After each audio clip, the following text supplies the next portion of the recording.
Having people over and serving them food can feel really scary.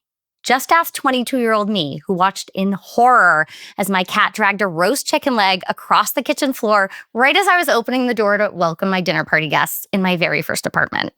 But you guys, I love to host. I have thrown epic New Year's bashes and milestone birthday parties and themed steakhouse dinners. One time I even threw a pig roast and the whole block came by, including every fireman and woman at the firehouse, and they all made a plate. But I've also set off fire alarms. I have made guests wait for hours with an ill-timed barbecue experiment, and I've had to lock myself in the bathroom to take deep breaths. I might have even cried once or twice, but I'm through most of that now. And maybe you're someone who used to love to host, but you've just fallen out of the habit. Or maybe you're a young adult and you're just learning the ropes in your own kitchen. Or maybe you're someone who's always felt too intimidated to be the one to invite your people over. But whatever's been holding you back from creating the space for the real-life hangs that we all crave, we're going to talk about solutions to overcome the overwhelm. Today, we're going to learn how to be the host who serves delicious food in a relaxed and fun atmosphere and actually enjoy our own party. This could happen to you. This could happen to you. This could happen to you.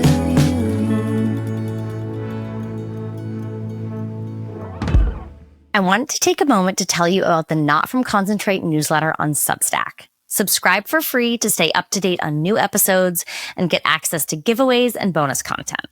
I also want to give a special shout out to my paid subscribers who get new, wildly delicious and distraction-proof recipes delivered to their inboxes every month, as well as essays and tips for cooking with a busy brain.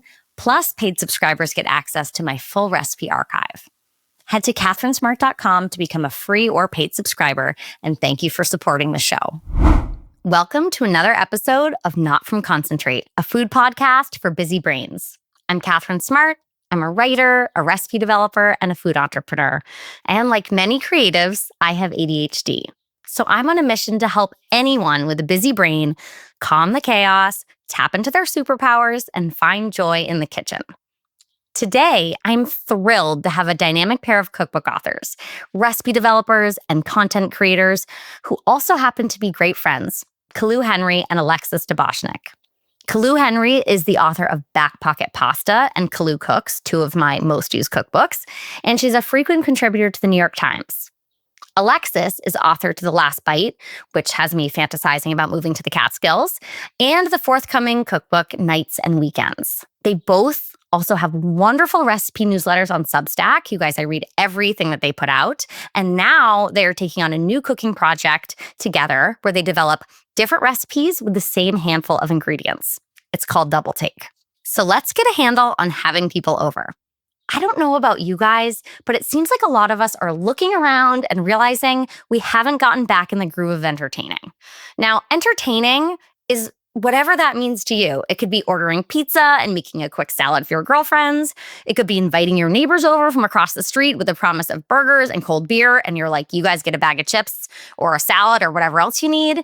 Or it could be pulling off an elegant 12-person dinner party. We're all craving community right now. We're in need of the well-documented benefits of a good hang. Colu and Alexis are here and ready to help us be that member of our families, that person in our friend group, that friendly, welcoming neighbor. The kind of person to not just say, oh, we should get together sometime, but actually make it happen. Colu and Alexis embody the kind of relaxed, happy host that I know I certainly want to be. And by the end of this episode, I hope you guys are dreaming up menus and ready to send out invites. So, Colu and Alexis, welcome to Not From Concentrate. Thank you. Thanks for having us. So how did you guys meet? We had been friends on the internet, but never had met in person. And we were literally wearing the same outfit, pretty much. Like, it was incredible. Tennis sneakers, a cotton dress, and then both drinking martinis. Yeah, I was like, oh, we're meant to be together. And yeah, so it's just a very sweet story. My second cookbook, Nights and Weekends, is coming out August 12th this summer, which is really exciting. Colu also wrote a blurb for it, spending a lot of time together. And I also have a Substack. But, I think what's, just to talk about like our connection and friendship. I think, we became like really fast friends and spend like hours talking on the phone. And it feels like we just have a lot of similarities and approach, life similarly, and cooking and our approach to recipes. And it just feels, it feels really special to have like made a friend in this industry like Colu. I agreed. I'm so lucky. When I think about effortless, cool, but approachable and warm entertaining, you guys are the ones that I think about. Like, you're such cool girls, but not the kind that make you feel excluded or kind of prickly. And I think so many people aspire to entertain the way that you guys do, but they feel really intimidated by it. And so what I'm hoping that people can take away kind of from this episode is leave feeling like we bottled a little bit of that, and they can kind of go back to their kitchens and open it up and let it inspire them. So I guess to start, and then I want to talk more about your food friendship. I would love to hear a little bit about how you guys approach having people over and making food for them. And how it might vary, depending on the season, depending on your location. But I don't know, Colu, you want to go first? I'm always in awe of like these like big dinner parties that she pulls off. I'm much more of like a 6 to 8 person dinner party. Like, that feels in my comfort zone. And I threw a dinner party on Saturday. And one of the things for me, and I think Alexis would agree, is like trying to get a lot of the work done ahead of time, and then sort of leaving these last moments for like just the sort of bells and whistles, or pulling together the things that actually can't wait. So for instance, for Saturday, I was like, okay, we have 5 people over. I'm going to spatchcock 2 roast chickens. I made a Calabrian chili butter with mint. And I knew how long those were going to take, right? But I also knew they had to rest for about 20 minutes. So I put the chickens in and then made the salad. And because I knew I could just toss that at the end. And then while the chickens rested, I made risotto because I knew that was going to take 20, 25 minutes. So then everything sort of was able to be delivered with the same, like within the same time frame, without anything sort of feeling like stressful or, rushed. And it was seamless because I sort of like planned the timing in my head. And then I asked a friend to bring dessert because that's just not my vibe. That's not something I enjoy doing. So I also find that if someone that that's coming over like really enjoys a thing, then tell them to do it because it also brings them some sort of joy. You know what I mean? And I just really like having people feel comfortable as soon as they walk into my house. I want people to either want to be involved or not want to be involved. Like whatever their comfort level is something I like to embrace. But I think the first thing for me is putting a drink in someone's hand and telling them to just make themselves at home. Do you feel like you were always that way? No. I feel like I've worked not like done inner work, but like I think in the early days, my husband was like, "We're never having people over again. You're spazzing out," and But like as I've gotten more confident in what I do, the last 8-10 years, I'm not so daunted by like it's easy for me. You know what I mean? It doesn't like take a lot of like stressful planning because similarly to Alexis, I think we both shop seasonally. We both have very, very great pantries. So if I'm like, okay, I don't have like a snack to put out, like, oh, let me look in the pantry. I have some clams or I have, some tinned fish. Like I could make a dip or, you know what I mean? Just pulling together really simple things that, will whet your appetite. If I'm having people over or throwing a party, whether that's like 2 people or 25 people, like I want to be a part of it. Like I'm not I am hosting for my friends. I want them to feel at home and feel comfortable, but like I also want to have fun. So it's really important to me to be planning in advance. And, I'm menu planning in a way that like I'm never going to be deep frying something. As much as God. I want like fresh arancini, it's just not going to happen because that means like I'm going to be covered in grease and smelly, and the kitchen's going to be it's going to be too stressful. So I'm always planning stuff that can be made ahead of time, or like Colu said, like everything can be finished at the same time. Because, I want to hand my friend a drink, but I also want to have a drink, at the same time. And I think it's like, if you can kind of get in that mindset of just planning in advance, like it doesn't have to be that stressful. There's so much you can do, not just the morning of or the day before, but 3 days before. You can have dressings or marinades or sauces done on a Wednesday if you're hosting for Saturday. You can be cutting vegetables on a Friday morning for 5 minutes before work. Like there's so many things you can do to cut down on the stress. Before we keep going, I feel like we should like rapid fire round like things you should not make having people over. Like I think about the Ina Garten classic story of making omelets. Deep frying is a hard no for me. Like what other things should people not try to do? I know this might sound odd coming from me, but I don't like making pasta for more than 4 people. Unless it's like a baked pasta that I can do ahead of time. Like I don't love making pasta en masse. I just don't like it. I feel like there's such a delicate balance for me personally between the amount of pasta and the sauce. Like, and I talk about that in Back Pocket Pasta. I'm very much like a 12 ounce per 4 people person. That once it starts getting like a bigger than that, then it's like, I don't know. There's something that just gets lost for me. I know it's odd, but it's not odd because I think about like, first of all, it's not like butts and seats always like it's hot. You don't want to eat cold. You don't eat cold pasta that's supposed to be hot. Yeah. It's It's not going to be great and al dente if you're trying to kind of mix a huge mishmash together to try to get the sauce to absorb. Alexis, like, do you have any that you would not make for? Yeah, I think anything like deep fried, anything that has to be like a la omelet that's like individually made. I'm like, thinking about proteins that can be done in a roast or in the oven or on the grill. So you're all like standing outside with a drink. Sounds lovely. But like nothing, like I'm not like searing duck breasts individually for a dinner party, like never. Unless you do it ahead of time and serve them like lukewarm. I'm also a big fan of using the cooking vessel as I'm serving things platter. in. Yeah, as a serving platter, because I don't want to be messing around with tons of dishes. Like if I'm braising something, it's coming in the stove that I cooked it in. That's part of the cool, relaxed aesthetic that I think is so appealing to people too, because it looks beautiful and also such a great excuse to maybe invest in nicer cookware because it's going to be super functional for you rather than, okay, I'm going to buy this really fancy platter and it's going to like live in the bar cart, 364 days a year, whereas that's going to get like a lot of use out of it. Totally. I mean, I feel like I'm a firm believer in like, use your nice plates, use your platters, use your serving stuff, like use all the things you have.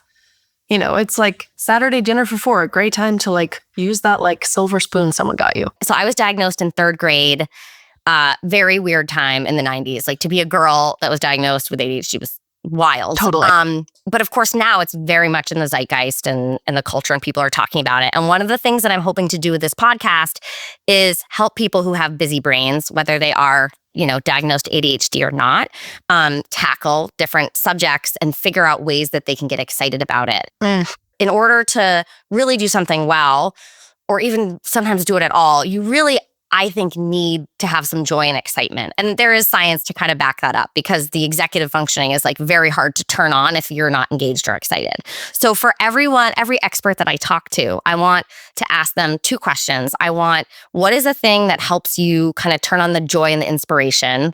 And then on the backside, so the second question is, how do you organize yourself to make it easier and more approachable? I mean, I love throwing dinner parties. It is my number one favorite thing. I joke about like, if I could get paid to throw dinner parties for the rest of my life with my friends, that would be ideal. Hasn't happened yet.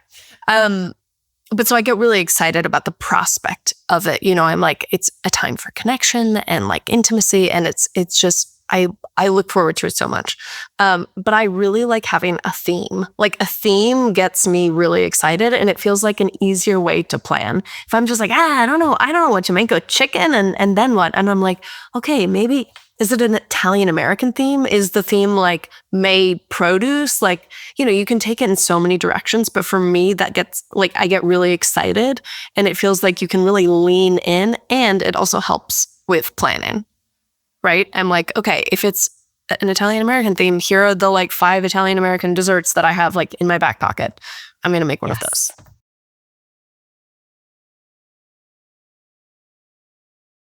Similarly, I do get a lot of creativity within constraints. Like that's like one of my, I love that. I think what gets me excited is similar to Alexis, is just sort of like knowing the vibe that you want to create and sort of, thinking ahead to like what like knowing the people that are going to be there and thinking about like what would excite them and like what would they like walk away from feeling, you know, and sort of like, oh yeah, just like, oh, okay, like I'm going to have like, yeah, it's not like full spring here yet, even though like it is, but like what are the small things that I can bring to the table that, no pun intended, that like will make people feel good, right? So I have a favorite farm store here called Morningstar Farm last weekend, and they had their first like baby zucchinis in for the season. And I was like, yes. I was like, okay, like this is going to make people feel excited. Like summer is going to come eventually. So sort of looking for those moments. And then also like, you know, my best friend Helen like loves crab and I love crab too. So if I'm like, I'm making dinner for Helen, like what is Helen going to love, you know? And I love like offering that sort of like, I want to, yes. Well, it's also so fun if someone just like in passing is like, oh, I love, like, this is my favorite cocktail or this is my favorite dessert or whatever. And then you have them over for dinner and make that for them and the joy. And I'm like, I will make an entire menu around that one thing and make that's the theme. I also will ask people coming over if they know me well enough and be like, do you have any cravings? Like, is there anything you really want? Because that's like exciting. Because then that gives me a way to be like, okay, cool. How can I tap into this and make it my own? But also like razzle dazzle them, you know? Totally. Or it's, you know, I've like sometimes sneakily, just like in casual conversation doing, what's your favorite meal? And then write it in my phone. And then like 3 months later, have them over for dinner and make literally their dream meal. It is, there is like no better feeling. What is it about us food people that like this is the thing? Like I just feel like this is a through line. It is. It is definitely a love language. Probably some things to work out in therapy about like why we need this so much. Like, yep, same. Yeah, was just gonna say that too. We did a pizza night last summer, which my husband usually does, but I finished it with like an ice cream sundae. You know, I made the ice cream, made the hot fudge, I made the whole thing. And my friend, he started crying. He was like, this is the best ice cream sundae I've ever had. He was like, I actually don't think I can ever eat one again because this is the best version. That's awesome. He was like distraught over how happy he was. And I was like, oh, I feel like I'm getting emotional. It's just, I'm like, it's so special. It is. It is. And I don't want people to think when we're saying this, it's because we're doing like Michelin level crazy shit. It's like, no. Like you said, it's that you were paying attention to the thing that was going to make them feel happy and seen and joy. And you were able to deliver it. And it can be so simple. I think too, like if someone were to do that for me, the joy that it would feel, like, you know, the sort of the paying attention, I think is just so special because you feel seen and everyone wants to feel seen. Seen and heard. Seen and heard. So I feel like that's part of it. Not that I'm looking for that in like reciprocally. She's dropping hints, Alexis. Drive the 90 minutes. I feel like I know. I mean, I'm like, pasta for one. I got you. Yeah. Just like a beautiful pasta for one would be great. But yeah, I think it is just going back to what you said. It's a love language. I think showing people you care and that you are present. My husband and I, our birthdays are 3 days apart. And so our friends threw us like a joint dinner. And I was like, I'm feeling stressed this month. I can't do anything. I don't like, they were like, we'll come to you. We'll bring all the food. You don't have to worry about it. And they brought shrimp cocktail and Negronis and made amazing hot dogs on the grill with like a big salad. And then we had strawberry rhubarb pie and coconut cream pie. And I was like, wow, I feel so seen in her. Like I felt so, I was like, you know, all my favorite things. Like you were also listening. Like, yes, I love that. So for Easter, I was like feeling very on the fence about hosting or not. And I don't, you know, it's not like I'm celebrating Easter because I love, like, it's like a kickoff to spring and I love bringing, you know, friends together and it's an excuse to sort of like have a party. And this past Easter, I just didn't have a lot to give. I was dealing with some like health stuff and I was feeling like very like, do I want to do this? Do I not want to do this? Which is unusual for me. But then I decided that if I was just honest with my friends and say, hey, listen, I don't have a lot to offer. However, this is what I can do. Like I can make the lamb. I ended up doing these amazing lamb skewers. I can make homemade focaccia, but that's it. Like, can you take care of this? Can you take care of this? And you can say, and it was the most chill, wonderful day just by delegating some of that. And like, I just showed up as I was. And for me, that's hard sometimes. And I think Alexis too, we're very like, you know, people pleasing. We want to do all the things. We want to make sure it's perfect, but sort of relinquishing some of that power gave me like so much freedom. I know hosting is evolving for all of us. And, so many of us are trying to get back into the groove of socializing after that kind of changed so much during the pandemic. So I'm curious, how are you guys thinking about having people over these days? I'm just very come as you are these days. I'm like in like a namaste sort of like place with me, like just where I'm at in my life. It's like if my house isn't like 100% clean, I'm trying to just be chill, like the people that love me aren't going to judge me if I have dog hair on my couch. Totally. That's not why I did it. I did it to have people over and because to be surrounded by my friends who I love and they love me. This series that I'm doing, Cooking for Friends, like it's been so fun to show the process of what I'm cooking. But I've gotten some feedback from people being like, I want to see more of the party. And I'm like, no, but the problem is that like once people actually come up, I'm like pretty present and like, I'll try to get a few shots, but I'm actually like not really thinking about that. And like that part feels really sacred. And I'm like, I don't want to be so obsessed with capturing the party that I'm not present. I think there's also like different, there's moments to do the like beautiful table. And there's also like some of the like most fun nights I had this winter where like we had a plate of pasta and sat on the floor next to the fire. And that was certainly not for Instagram. Yeah, or ordering pizzas and leaving them in the box and just making a big salad and just hanging out. Totally. And I think it is not like come as you are and like, what are we all in the mood for? Like it's sometimes I'm like to my girlfriends, I'm like, everyone like sweatpants, like encouraged, like please don't show up in jeans. For New Year's Eve, I hosted a big party, which I don't ever do really. And I said that the attire was loungewear. Dream.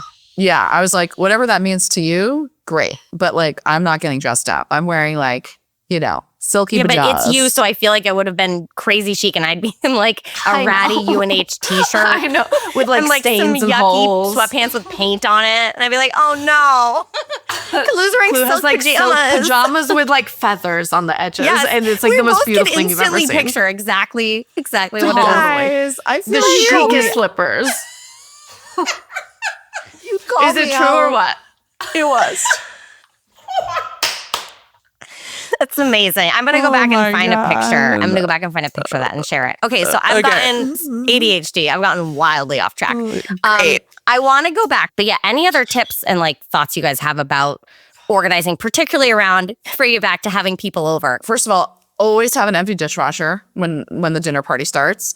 But sometimes I'll and dish rack. But sometimes while I'm like prepping for the party, I'll run the dishwasher. And instead of like, I'll start pulling what I need for like plates, silverware to make sure I have it. And I'll just start putting that stuff, like even if it's 11 in the morning, just putting it on the table. So I'm not scrambling when people get there of like, oh, do I have enough forks clean or, where, so I sort of pulling those elements early in the day, which I find helpful. Also with like serving platters, my friend Rebecca taught me this, like putting a sticky note on like potato salad Post-it here. notes, 100%. The post-it Love notes that. with a serving spoon in it, so you're not scrambling to like find the spoon later too. And like that stuff, you can literally do that 3 days in advance.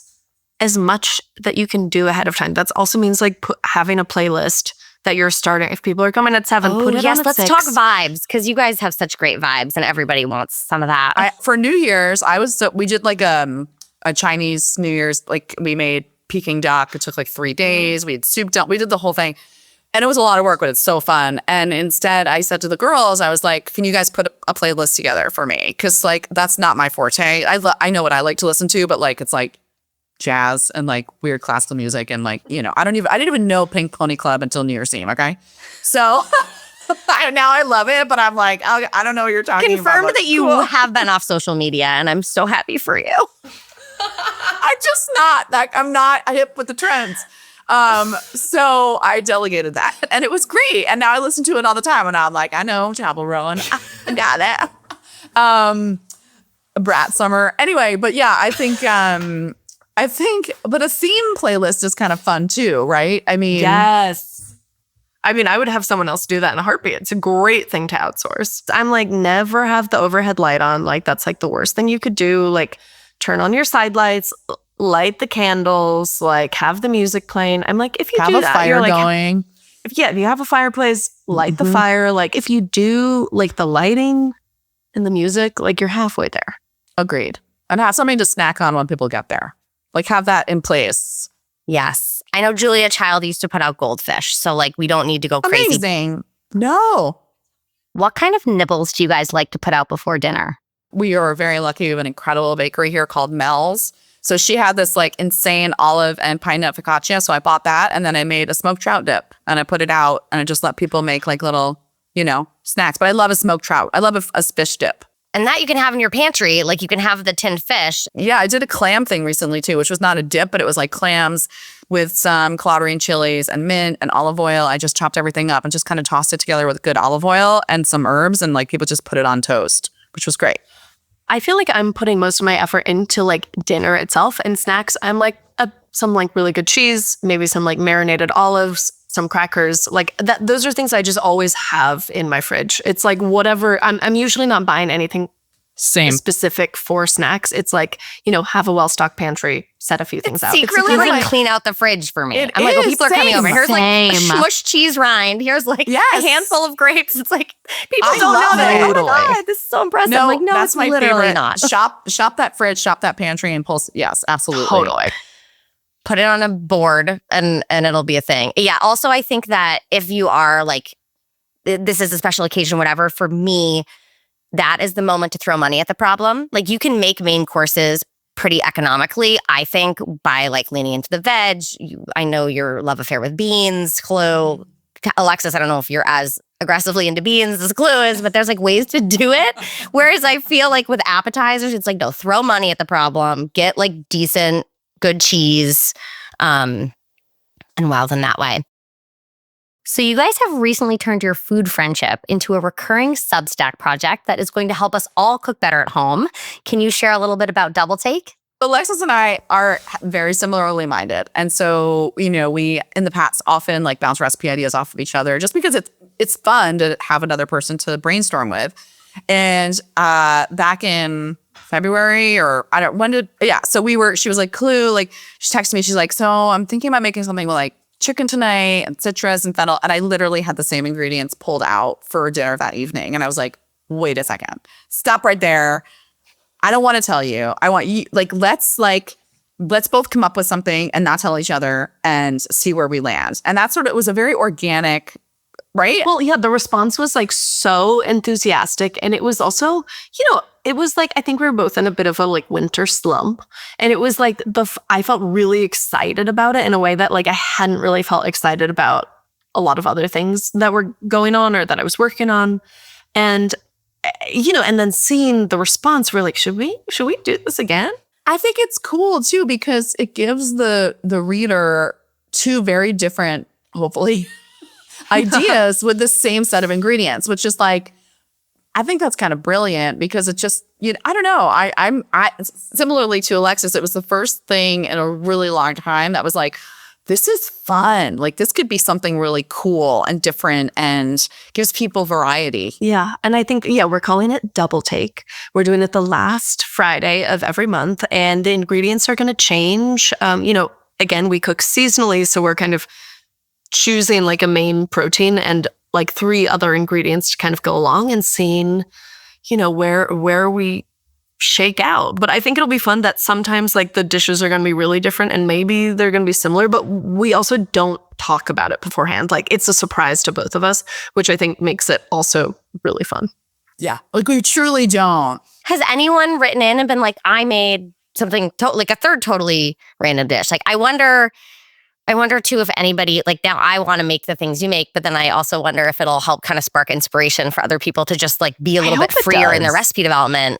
Same. I hope it does too. I mean, that's sort of I think people so far I've seen them making the dishes we've posted, which is also really exciting. But like, I hope it just inspires people to like, I think for a lot of home cooks, it can be really overwhelming to look in your pantry and be like, leeks again, what do I do with these? And then to be like, oh, I just saw this Substack with 2 ideas for how I could use this. And so, hopefully it's inspiring people to be more creative and confident in the kitchen. It's just fun to do it with one of your really dear friends. It makes it even more just, enjoyable. Like, oh, I use a leek because it's in this recipe. But until they've maybe used it in a couple different ways, they don't really understand like when that can pinch hit for they don't have an onion or the leeks look really great at the farmer's market. And so even just having that repetition I just think helps build that muscle of like figuring out how to style it differently than you might if it was like a piece of clothing, you know? It will help with your confidence, I think, in the kitchen. I was like, do we need to keep it to like 10 ingredients every time? Or do we need to have like weeknight dinner as theme? And Colu very smartly was like, that's kind of like our shtick anyway. Like, I don't think we need to say that because that's just like inherently how we cook and what we do. And so far that has been true. And I suspect will kind of remain true. Agree. Okay, so we're going to follow you both on Substack. So what are your Substacks? My Substack is called Side Dish. And mine is just called Colu Cooks. What can we expect on your Substacks? 2/3 of my cookbook nights and weekends is about easy weeknight dinners, and 1/3 is about things you would make on the weekend when you have a little more time. And I think my Substack kind of mirrors that. There's a lot of easy weeknight dinners, some dinner party menus, and occasional pieces about like what it's like to live on a 100-acre farm in the Catskills. Mine is similarly about, elevated sort of weeknight recipes. And then I also do love to throw in sort of like books or podcasts or, pieces that have like struck my fancy, just that I think that other readers would be interested in. It's obviously very food driven, but I do like to bring in other elements of like lifestyle when appropriate. Where else can we find you guys? I think the best place to find me is on Instagram at Alexis deBoschnek or on Substack. Say at Colu Henry on Instagram and then on Substack. Yeah. I'm on TikTok, but it's just really to get swallowed up into what other algorithm that strikes my fancy. Gonna go down into a strange place and may or may not ever come out. It's true. And Alexis, your book Nights and Weekends is available for pre-order, right? People can pre-order it right now. And, if they want to, that would be great. It's available, everywhere cookbooks are sold. Oblong Books is doing signed copies, which, if you want a signed copy, that's always nice. But otherwise, the big retailers, independent bookstores should be available pretty much everywhere. Awesome. And the name one more time. Nights and Weekends, and it's out August 12th. And it's so good. I've seen it. It's amazing. You blurbed it. I blurbed it, so I know. Well, Colu and Alexis, thank you so much for being here. It's been such a pleasure having you on the show, and I know that I'm feeling so energized and confident about throwing my next dinner party. So truly, thank you. And you. I hope you leave this conversation inspired and excited and feeling equipped to have people over and have your own party. But before we go, I need to ask you for one thing that would mean so much to me and the show. Please go to my website, catherinesmart.com, to keep in touch, subscribe to my newsletter, and follow the podcast on Apple Podcasts, Spotify, YouTube, or wherever you get your podcasts. And before you go, please take a moment to share this episode with a food-loving, busy-brained friend or someone you know who's been struggling to get back into the groove of having people over. All right, I'll see you next time. This could happen.